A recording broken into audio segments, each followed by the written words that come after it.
Breakup ஆகி 1 month ஆச்சு. ஆனா கண்டிப்பா என் ஆள் என்ன தேடி வருவான்னு எனக்கு தெரியும். கண்டிப்பா அவன் என்ன தேடி வரும்.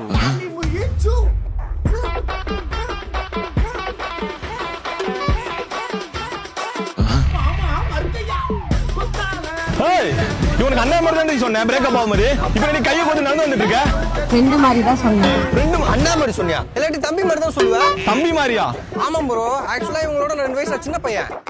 நான் இவங்கட்ட அக்கா மாதிரி தான் பாருங்க. அக்கா மாதிரியா? Till he proposed. ப்ரப்போஸ் பண்ணி அக்காக்கு எப்பறம் ப்ரப்போஸ் பண்ணுவ? அப்ப நாங்க ஃப்ரெண்டா தான் இருந்தோம். ப்ரப்போஸ் பண்ண எப்பறம் ஃப்ரெண்ட்? பட் நான் ரிஜெக்ட் பண்ணிட்டேன். ஆக்சுவலா அவங்க ரிஜெக்ட் பண்ணிட்டாங்க. ஒரு வகையில நானும் அவங்க எக்ஸ் தான். எக்ஸ்? ஏய் இந்த எக்ஸ் கூட மட்டும் கைய கோத்துட்டு பீச்ல வாக்கு என்ன இன்ஸ்டாகிராம்ல பிளாக்கா? ஆமா, because he is my bestie இல்ல. பெஸ்டி. ஏய் இவனுக்கு அண்ணா மாதிரியா? தம்பி மாதிரியா? இல்ல ஃப்ரெண்ட் மாதிரியா? இல்ல எக்ஸா? இல்ல பெஸ்டியா? யார் தாண்டி இவன் உனக்கு? இதான் உன்கிட்ட பிரச்சனை. இவன் எனக்கு என்ன மாதிரியே தெரியாது. Just leave me alone. ஆமா மறுக்கையா. ஏய் உனக்கு அவ யாருன்னு தெரியுமாடா? யோ அவ எனக்கு யாருன்னு தெரியாதயா? ஆனா ஒண்ணு நீ டாக்ஸிக்னு தெரியும். ஆனா இந்த அளவுக்கு டாக்ஸிக் தெரியாது. சீ. என்ன யாரு ஒரு பையன் கூட இருக்கு அது யாருன்னு கேக்குறது தப்பானே? தம்பி இந்த 2025ல ஒரு பொண்ணு கூட இருக்க பையனை யாரும் கேக்குறது தப்பு தான்பா.